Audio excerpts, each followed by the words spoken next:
আমি খারাপ খারাপই বললাম, তোমাদের মতো করে এত ভালো ভালো কথা বলে গিয়ে মানে কি বলবো। আচ্ছা তোমাকে তো আমি বললাম তো এটা হচ্ছে দিদির দুটো সিলভার ফ্লেভার টান আর এই যে দিদির একটা মিষ্টি।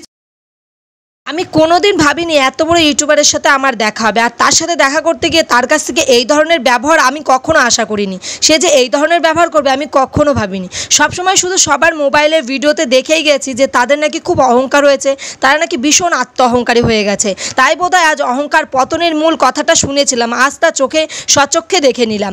তো কেন আমি কার কথা বলছি, কিসের জন্য বলছি, টাইটেল থাম্বনেল দেখে তোমরা বুঝেই গেছো, তাও আমি আবার পুরো নাই তোমাদেরকে বলছি। ভিডিওটা কেউ স্কিপ করো না, সবাই দেখতে থাকো যে আমি কার কথা বলছি। আমি বলছি সাধন সাথীর কথা।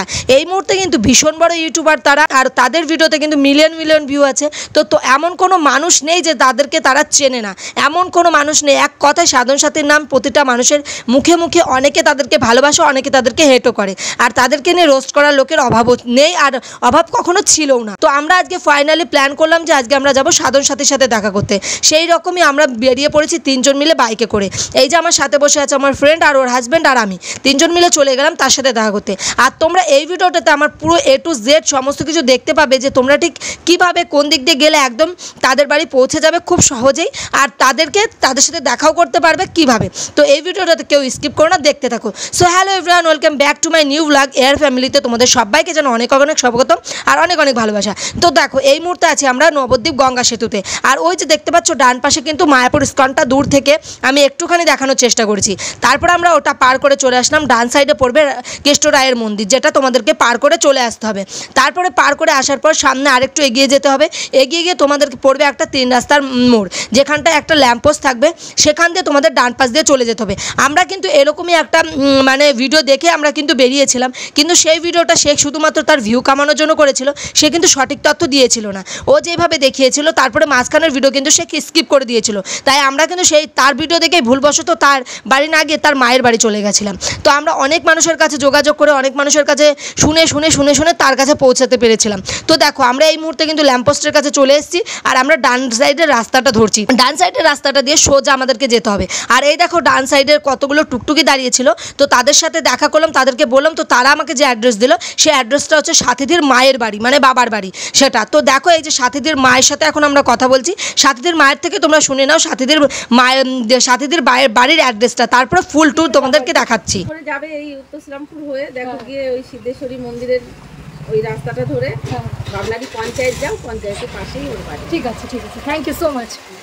তারপর দেখো ওখান থেকে তোমাদের যে অ্যাড্রেসটা শুনিয়ে দিলাম সাথীদের মায়ের মুখ থেকে, তো সেই অ্যাড্রেস ধরে আমরা আবার সাথীদের বাড়ি পৌঁছালাম। তো সাথীদের বাড়ি পৌঁছাতে তার আগে পড়বে শ্রীরামপুর, একটা জায়গার নাম আছে।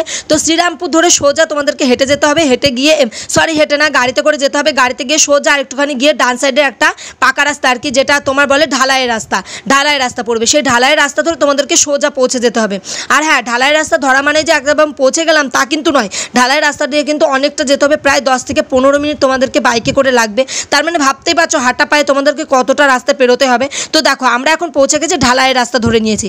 ঢালাইয়ের রাস্তা ধরে দুপাশে কিন্তু অনেক বাঁশবাগান পড়বে। তোমরা অনেকেই সাথীদের ভিডিওতে অনেক কিন্তু এরকম বাঁশবাগান টাগান অনেক কিছু তোমরা হয়তো দেখে থাকবে। তো এইরকমভাবে ভিডিওটা পুরো দেখবে সম্পূর্ণ, তাহলে কিন্তু তোমরা এই রাস্তা ধরে চিনে চিনে তোমরা সাথীদের বাড়ি পৌঁছে যেতে পারবে। আর সাথীদের ব্যবহার কেমন, তার হাজব্যান্ডের ব্যবহার কেমন, তার ফ্যামিলির ব্যবহার কেমন, তোমরা কিন্তু এই ভিডিওটাতে সমস্ত কিছু দেখতে চলেছো। তাই কেউ ভিডিওটা স্কিপ করবে না। আর আমি কিন্তু ভুংচাং কোনো ভিডিও নিয়ে আসিনি যে তোমাদেরকে ভিউ কামানোর জন্য, আমি পয়সা কামানোর জন্য মিথ্যে কিছু বানিয়ে বলবো, তা কিন্তু নয়। ওরা যেমন ব্যবহার করেছে তোমাদেরকে কিন্তু আমি সেটাই তুলে ধরবো। তাই কখনো কারোর কথায় বিশ্বাস করে কাউকে কখনো মানে তুলনা করবে না। সবসময় তাকে নিজের সচক্ষে দেখে তারপরে কিন্তু তার নামে বাজে বাজে কমেন্ট করবে, প্লাস বাজে কথা বলবে। তো দেখো আমরা কথা বলতে বলতে কিন্তু অনেকটা রাস্তা পেরিয়ে এসেছি। তারপর দেখো এই যে একটা মানে তোমার স্টেশনের নিচ দিয়ে একটা যে পড়বে, যাওয়ার রাস্তা পড়বে, ওপর দিয়ে শাটার দেওয়া আছে, এই ধরনের একটা রাস্তা পড়বে। সেই রাস্তাটা তোমাদেরকে ধরতে হবে। এই রাস্তাটা ধরলে সোজা, কোনো একা বেঁকা কোনো রাস্তায় যেতে হবে না, পুরো এই রাস্তাটা ধরলে তোমরা কিন্তু ওর বাড়ির সামনে পৌঁছে যাবে। আমরা কিন্তু অনেকটা ঘুরে অনেক মানুষের কাছে শুনে তারপরে কিন্তু আমরা ওদের বাড়ি পৌঁছেছি, কারণ আমরা যে ভিডিওটা দেখেছি ওই ভিডিওটাকে কিন্তু পুরো ভুল তথ্য দেওয়া ছিল। তাই তোমরা কেউ ভিডিওটা স্কিপ করবে না, আমার ভিডিওটা দেখলে তোমরা সঠিকভাবে একদম সোজাভাবে তোমরা ওর বাড়ি পৌঁছে যাবে। তো চলো আমরা চলে এসেছি সোজার সামনে। তো সামনে এখন হচ্ছে সাথীদের বাড়ি, অনেকগুলো বাড়ি পড়বে, তারপরে একটা পঞ্চায়েত পড়বে, পঞ্চায়েতের সামনে ওর বাড়ি। আর দেখো কথা বলতে বলতে কিন্তু আমরা পৌঁছে গেছি সাথীদের বাড়ির সামনে। ওই দেখো বাড়িটা, তোমরা নিশ্চয়ই দেখতেই পাচ্ছ দূর থেকে। তো চলো এবার তোমরা সম্পূর্ণ ভিডিওটা দেখো, কেমন ব্যবহার সাথীর, কেমন ব্যবহার সাধনের, কেমন ব্যবহার, তোমরা সমস্ত কিছু এটাই জানতে পারবে। তো চলো এখন সাথীদি কী করছে সেটাই তোমাদেরকে দেখাবো। তো গাইস ফাইনালি আমরা পৌঁছে গেছি এই দেখো সাধন সাথীদের বাড়িতে, আর এই হচ্ছে সাধন সাথীদের বাড়ির গেট। আর এখন চলো আমরা যাবো, এখন সাধন দিদি কি করছে দেখাই তোমাদেরকে। তো চলো, তো এই হচ্ছে সাধন সাথীদের বাড়ি। তো দেখতেই পাচ্ছ এই যে বাড়ি। আর এখন দিদি কি করছে জানো, দিদি এখন রান্না করছে, ওই যে দিদির ননদ। আর এই যে দিদি, তো চলো আমরা চলে এসেছি ফাইনালি সাধন সাথীদের সাথে দেখা করতে। তো সবার প্রথমে তোমাদেরকে আর কি আমি দিদির সাথে, তো যাই হোক বলো দিদি কেমন আছো আগে। সত্যি বলতে দিদি খুব মিষ্টি, ওই জন্যই দিদির ভিডিওগুলো আমরা দেখি। কেন বলবো না বলো, কারণ দেখো আমি খারাপ সত্যি কথা বলতে কি আমরা যখন ভিডিও দেখি, কিছু মানুষ নিজের ভিউ কামানোর জন্য মিথ্যা বলে, কিছু মানুষ সততা দিয়ে ভিডিও করে, তাদের কথা কিন্তু আলাদা। আর আমি কিন্তু ইনকাম করার জন্য ভিডিও করি না, আমি শখের বেশি ভিডিও করি। তাই আমি শখের বিষয়ে তোমার সাথে দেখা করতে এসেছি। তাই আমাকে সত্যিটাই বলতে হবে, আমাকে এটা বললে হবে না যে না দিদির অহংকার বেশি, হ্যান ত্যান, এইসব কথা কিন্তু আমরা অনেক শুনেছি। কিন্তু কি কিছু মানুষ সততা দিয়ে ভিডিও বানায়, তার জন্য তারা সত্যি কথা বলে। আর কিছু মানুষ পয়সা কামানোর জন্য জানে যে মিথ্যাটা ওর নামে দুর্নাম করলে তবে আমার ভিউটা বেশি আসবে আর আমার টাকাটা ইনকাম হবে বেশি। তোমাদের মতো করে এত ভালো ভালো কথা বলে গিয়ে মানে কি বলবো। আচ্ছা তোমাকে তো আমি বললাম, ঠিক আছে তুমি এই যে ভিডিওটা আমি দিচ্ছি, আমি করছি, তোমার যদি মনে হয় যে আমি একটু যদি ভুল বলে থাকি, আমি তো পরে নিশ্চয়ই ভিডিওটা এডিট করবো, অনেক কিছু করবো, তুমি নিজে দেখে আমাকে বলবে। এমনকি আমার নাম ধরে তোমার যা বলতে ইচ্ছা হয় তুমি আমার নাম ধরে তাই বলবে যে এই মানুষটা এরকম বলে গেছে বাড়িতে এসে, আর সেটা বলেছে। হ্যাঁ হয়তো আমি থাম্বনেলে হয়তো অন্য কিছু দিতে পারি, বাট তুমি ভিডিওটার ভিতরে ঢুকবে যে দেখবে আমি কিন্তু অন্য ধরনের মানুষ। আমার সত্যি কথা বলছে, আমার ফেসবুকে প্রায় 1.5 লাখের কাছে ফলোয়ার্স, তোমার ইনস্টাগ্রামেও তাও, ইউটিউবে একটু কম আছে, বাট ভিউটা ভালো আছে ইউটিউবে, কিন্তু ফলোয়ার্সটা আমার অনেকটা বেশি। তো আর্নিং তো আমার অবশ্যই হয়, তারপরেও কি আমি নিজেকে কখনো অহংকার মনে করি না। আমার সাথে কিন্তু অনেকে দেখা করতে আসে দিদি, সত্যি কথা যেটা আমার বাড়িতে, কিন্তু আমার থেকে তো তুমি তার থেকে বেশি না। তো এই দেখো দিদি, মিষ্টি দিদি, সত্যি কথা বলতে মানে আমার ভীষণ ভালো লেগেছে। আমরা যেমন ভেবেছিলাম সেরকম না, অনেক অনেক অনেক আমার বিষয়ে খারাপটাই ভেবে নিয়েছে। তাহলে ভাবো, তাহলে দেখো এবার আমরা তো ভিডিও দেখে আসছি, তোমার ভিডিও দেখছি, প্লাস তোমার জানা নিয়ে ভিডিও করছে, আমরা তো ভেতর তো ঢুকতে পারছি না।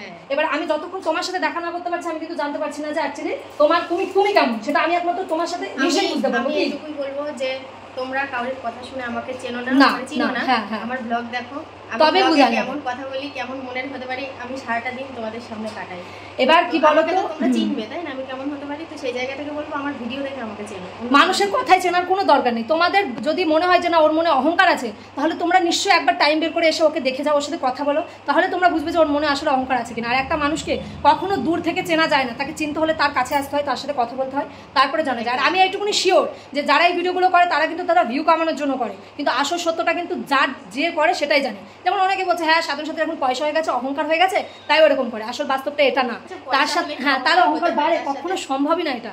একমাত্র তোমরা এসে সেটা কি বলো, এই যে কথাগুলো, এই যে তুমি যেমন একটা সময় বলে একটা ভিডিও বানিয়েছিলে, তারপরে সেটা নিয়ে একটা ভিডিও করেছিলাম, সেটাও দেখেছি। এবার ভিডিওগুলো না দেখলে আমরা জানলাম কি করে। তুমি যেমন বলেছো যে সময়তে ভিউ আসেনি বলে, সময়ের ভিডিওতে ভিউ আসেনি, হ্যাঁ সাধন সাথে অহংকার বেড়ে গেছে তাই ভিউ আসেনি, কি শুনেছি তো, কিন্তু আসলে তো সেটা না সেটা না।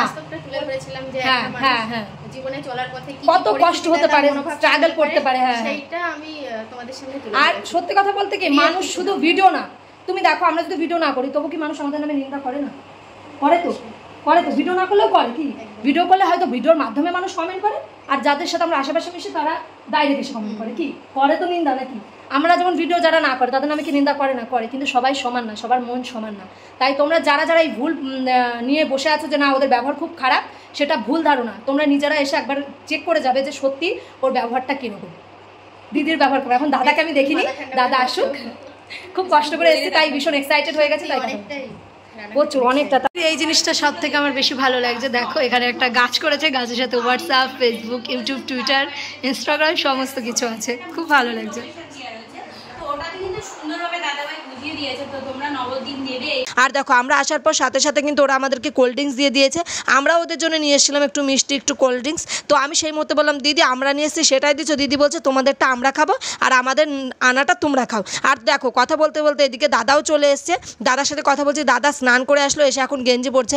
আর সাথে দিয়ে শরীরটা ভীষণই খারাপ, সাথে দিদিকে দাদা এখন নিয়ে যাবে ডাক্তার দেখাতে। আর এই ভিডিওটাতে আমি ওদের সাথে কথা বলে এইটুকুনি বুঝে গেছি যে সত্যি হ্যাঁ। তো এই যে দাদা পড়ুক না, কি আছে পড়ুক। দাদা এই যে গেছিলো একটু সেলুনে গেছিলো, তো তার জন্য স্নান করছিল বলে দেখাতে পারিনি। আর এই হচ্ছে দাদা আমাদের। তো তো দাদা আপনাদের বাড়ি আসলাম, অনেক কষ্ট করে এসছি বলতে পারেন, কারণ মানে প্রথমে আপনার শ্বশুর বাড়িতে গেছিলাম, মানে ভেবেছিলাম ওটাই আপনাদের বাড়ি, মানে আমরা যেভাবে এসছি অ্যাড্রেস দেখে, তো প্রথমে ভেবেছিলাম ওটাই, তো ওখানে গিয়ে আপনার শাশুড়ির কাছে সমস্ত অ্যাড্রেস নিয়ে তারপরে আপনাদের বাড়ি। দুটো বাড়ি দেখা হয়ে গেছে দাদা। তো এই যে দাদা চলে এসেছে, আর দাদা আমরা আসলে কেমন লাগছে একটু ভালো লাগছে, হঠাৎ করে আমরা চলে এসেছি দাদা বাড়ি। তো দাদারাও জানে না, আমরাও জানি না, এটা হঠাৎ করে। তো দিদির সাথে দুটো শর্ট ভিডিও বানিয়ে নিলাম, আর এখন হচ্ছে পেছনে বান্ধবী শর্ট ভিডিও বানাচ্ছে। তো সত্যি কথা বলতে সবার ব্যবহার খুবই ভালো, খুবই ভালো। তোমরা যারা মানুষের কিছু কিছু নেচার আছে, যাদের মানে ফালতু ভিডিও দেখে তোমরা আসো যে মনে করো যে না দিদিদের অহংকার হয়ে গেছে, দাদার অহংকার হয়ে গেছে, এগুলো পুরোপুরি মিথ্যে কথা, পুরো মিথ্যে কথা। আমরা তো এসছি নিজে, আমি দেখছি, আমি কিন্তু কোনো পয়সা কামানোর জন্য, ভিউ বাড়ানোর জন্য কিন্তু আমি ভিডিও করবো না, আমি যেটা সত্যি সেটাই তোমাদের কাছে তুলে ধরছি। তাই ফালতু নিউজগুলো কেউ ছড়িও না, ফালতু মানে পয়সা কামানোর জন্য, ভিউ কামানোর জন্য ফালতু ওদের নামে বাজে বাজে কমেন্ট করা, বাজে কথা বলা, এগুলো প্রথমে বন্ধ করো। আর যারা যারা ফেক ভিডিও ইউজ করো, ফেক চ্যানেল চালিয়ে টাকা ইনকাম করার জন্য এগুলো করো, ওগুলো আগে বন্ধ করো। তো এটা তো তোমাদেরকে ভাগ্নের ঘর দেখিয়েছিলাম, বাট দিদির ঘরটা দেখাতে পারছি না, কারণ ও দিদির ঘরে এখন প্রচুর কম্পিউটারের কিছু কাজ চলছে, তো তার জন্য দেখাতে পারলাম না। কিন্তু এতটা ভালোবাসা পেয়েছি যে আমি দ্বিতীয়বার নেক্সট টাইম আবার আসবো, আর আমার হাজব্যান্ডের ভীষণ ইচ্ছা। আর যাই হোক দিদি সেই কথাগুলো বলো। এই যে হচ্ছে দিদি, আর আমার যে যা আছে, মানে আমার নিজের যা, তো নিজের আমার যা আছে, সে ও এই দিদির ভিডিও ছাড়া ও কারোর ভিডিও দেখে না। আমি তো আমার যা মানে এই দিদির ভিডিও ছাড়া ও কারোর ভিডিও দেখে না, আর ও সবসময় আমাকে একটা কথাই বলে, বলছে কি দিদি আমার যা না তোমার ভিডিও দেখে, তো বিশ্বাস করো যারা আমাদের ভিডিও দেখে প্রত্যেকদিন তাদের সাথে দেখা করার আমার খুব ইচ্ছা, কখনো এসে অবশ্যই দেখা হবে, আমার খুব ভালো। আমি কিন্তু কন্টিনিউ দেখি, তুমি ভেবো না আমার যা দেখা মানে আমি দেখি না, এটা কিন্তু মিথ্যা কথা। তাহলে আমি কেন আসবো বলো? আমি যদি নাই চিনবো, আমি নাই জানবো কোথায় যাচ্ছে কি করছে, আমি তাহলে কি করে জানতাম বলো? ভিডিও না দেখলে কি করে জানতাম? তাহলে না এতগুলো কথা কি করে বললাম? কবে পুরীতে গেছো, কোথায় তোমাকে নিয়ে ডাক্তারের কাছে, তাহলে এগুলো কি করে দেখো বলেই তো তোমরা তাহলে আসি এখানে এসেছো। হ্যাঁ, তো আমার যাও দেখে, তো তোকে বলে দিলাম এই দেখ তোর ভিডিও, তুই যে দেখিস দিদির ভিডিও, সরি তুমি যে দেখো ভিডিও, সেই দিদির বাড়ি আমরা চলে এসেছি। আর তুমি এখন সুস্থ হয়ে নাও, তারপরে তোমাকেও একদিন নিয়ে আসবো, ওকে? আর আমার হাজবেন্ডেরও ভীষণ ইচ্ছা, ওকেও একদিন নিয়ে আসবো। তো এই হচ্ছে দিদির ঘর, আর সত্যি বলতে না এটা দিদির বেডরুম, ওকে? আর এই যে হচ্ছে দিদির সিলভার প্লে বাটন, দাদা এখানে একটু নিয়ে আসেন। তো এটা হচ্ছে দিদির দুটো সিলভার প্লে বাটন, আর এই যে দিদির একটা মিষ্টি ছবি, এটা একটা দিদি আমি জানি ওর এই লুকটা দিয়েছিল, তো আমি সেই ভিডিওটাও দেখেছিলাম। আর দিদির ঘরটা হচ্ছে এটা, আর এই দেখো কি সুন্দর ডেকোরেশন করা, একদম মানে তোমরা যেমন আমার ঘরে দেখতে পাও সেম সেরকম দিদির ঘরের মতো, অনেকটা একই রকম, বাট আমার খুব ভালো লেগেছে। তো এটা দিদির ঘর। তো এটা দাদা একটু দেখাও। এই যে তোমরা যারা দেখো না দিদির ঘুম থেকে ওঠা, দিদির গল্প করা, অনেক কিছু, সেইগুলো তোমাদেরকে আজকে আমরা বলে দিচ্ছি, আমাকে কিন্তু আর কিছু বলতে হচ্ছে না, এর বলাতেই তোমার। তো অনেকক্ষণ কথা বলেছি, তোমাদের সমস্ত কিছু ইন্ট্রো আমরা দিয়েছি, অনেক কথা বলেছি, আর ওদের সাথে কথা বলে ভালো লাগলো, অনেকক্ষণ গল্প করেছি। তো তোমাদের আজকের ভিডিওটা কেমন লাগলো অবশ্যই কিন্তু জানিও, আজকের ব্লগটা কেমন লাগলো অবশ্যই কিন্তু সেটাও জানিও, আর কেমন লাগেছে সেটা কিন্তু অবশ্যই কমেন্ট করে জানাবে। আর যারা যারা দিদিকে ভালোবাসো, দাদাকে ভালোবাসো, অবশ্যই তারা আমার এই ভিডিওটা দেখো, আর ওদের জন্য একটা লাইক করো, একটা কমেন্ট করো, ওদেরকে যারা যারা ভালোবাসো। তো চলো আজকে এই অবধি ছিল, টাটা বাই বাই। তারপর এখানে আমরা চলে আসলাম চারজন মিলে একটা ফটোশ্যুট করতে, মানে ফটো তুলবো বলে, যেটা আর কি আমাদের তোমাদেরকে দেখানোর জন্য যে আমরা একসাথে এক ফ্রেমে বন্দি হলাম, সেই ফটোটা তোলার জন্য আমরা একসাথে সবাই মিলে দাঁড়িয়ে পড়লাম। তো আমি দাদার সামনে পাশে দাঁড়িয়ে পড়লাম, আর আমার বান্ধবী সাথীদের পাশে দাঁড়িয়ে পড়লো। তো দেখো আমাদেরকে তো দারুণ ভালোবেসেছে ওরা, আমাদেরকে যথেষ্ট পরিমাণে সম্মান দিয়েছে। ওর শাশুড়ি মায়ের ব্যবহারও খুবই ভালো, সবার ব্যবহারই খুব ভালো। জাস্ট ওর ননদের সাথে আমাদের কোনো কথা হয়নি, কারণ ওর ননদ খুবই কাজের মধ্যে ব্যস্ত ছিল, আর সাথীদেরও শরীরটা খারাপ ছিল, ও স্নান করবে, বাট আমরা ভিডিওর জন্য ওকে আমরা যেতেই দিতে পারছিলাম না। বাট ও মনের ভেতরের কিছু আমি বলতে পারবো না, বাট সত্যি ও মানে যায়নি, বারবারই বলছে তোমরা নিজেরা ভিডিও করো, আমি একটু আসছি। আমি বারবার বলছি যে দিদি প্লিজ একটু দাঁড়াও, আমি জানি ওনার অসুবিধা হচ্ছিল। যাই হোক আজকের ভিডিওটা কেমন লাগলো অবশ্যই জানিও। আর যাওয়ার আগে দিদিকে একটা টাটা দিয়ে দিলাম, দিদিও আমাকে বাই বাই করে দিল। আর যাওয়ার সময় দাদা কিন্তু বারবারই বলছে তোমাদের যখন যেমন ভালো লাগবে তোমরা তখনই চলে আসবে আমাদের সাথে দেখা করতে, কোনো ব্যাপার না। তো আজকের ভিডিওটা এইটুকুনি ছিল, বাই বাই, টাটা। সবাইকে ভালো লাগলো অবশ্যই কিন্তু ভিডিওটা শেয়ার করবে।